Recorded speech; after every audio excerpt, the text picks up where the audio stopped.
Hi, this is Russ with Devoted Golfer TV. We're at the 2019 PGA Merchandise Show in the FlightScope hitting area, and I'm here with Alex Trujillo. Alex is the sales manager for the U.S. Yes, sir. And he's going to show us some of the new features that we have in FlightScope this year, including something I'm really excited about because I fit on the range with a nonstop 15 to 20 mile an hour crosswind, and Alex is going to show me how to make that go away. Yeah, Russ, so what we have here is we have our FlightScope Environmental Optimizer. Yeah. So you've heard of normalized data, right? So we wanted to take that a step further and allowing the user to change their environment without changing their location. Mm-hmm. So what you can do now is you can open up our little cloud icon, which is the FSEO, and now we give you the ability to change your altitude, height above sea level, Okay. your air temperature, Okay. your relative landing height, whether the green is up or below, Yeah. your humidity, and then your wind speed and wind direction. So Okay. this shot here, we hit indoors, the yellow line. Yeah. The blue line is our optimized trajectory or normalized trajectory. Right. So the conditions that we have set are 4,000 feet above sea level, 99 degrees Fahrenheit, 90% humidity with a 15 mile an hour crosswind. So now, Okay. So this was shot inside with a 15 mile an hour crosswind. I can add a 15 mile an hour. Yes. Right. But As if you're opposed to where I am Right. outside. So this works both inside and outside. Absolutely. So if I'm outdoors now. So if I'm trying to fine tune my game for a 15 mile an hour crosswind, I can emulate it indoors. Absolutely. Absolutely. I So like that. the cool thing is I Can I make it rain indoors? well, you could just pump up the humidity. But yeah, so for example, if I go now to a quartering into crosswind, you can see what it does to my projected trajectory. Gotcha.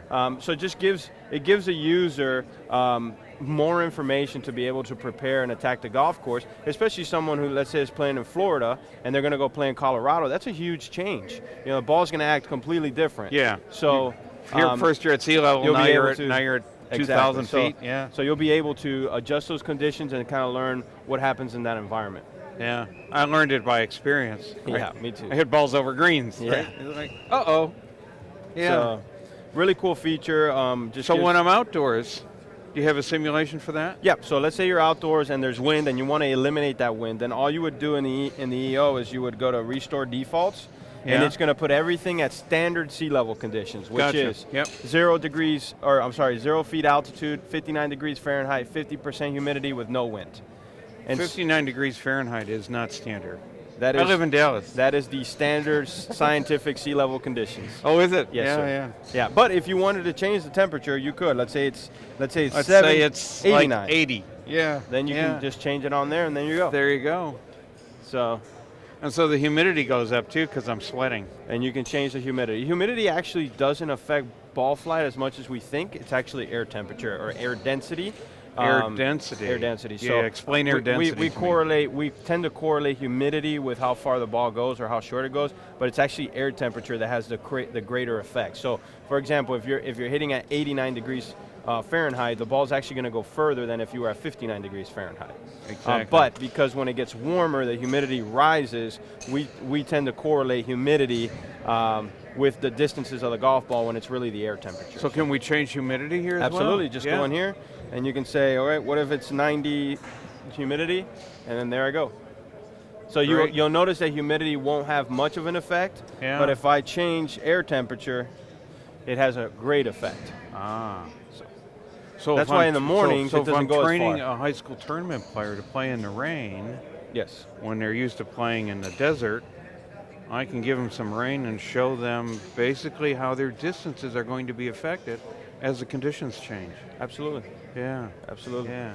So that's one of the great features that we have now. Now from a teaching or fitting standpoint, we've also added into our video application, we've added something called Multicam.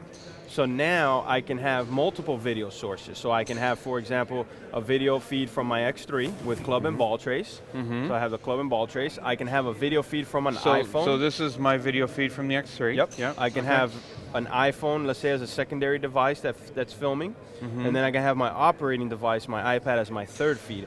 So I can actually, in our software, you can customize your screen inputs to whatever you like. So here, So you tell it you're shooting off your iPhone.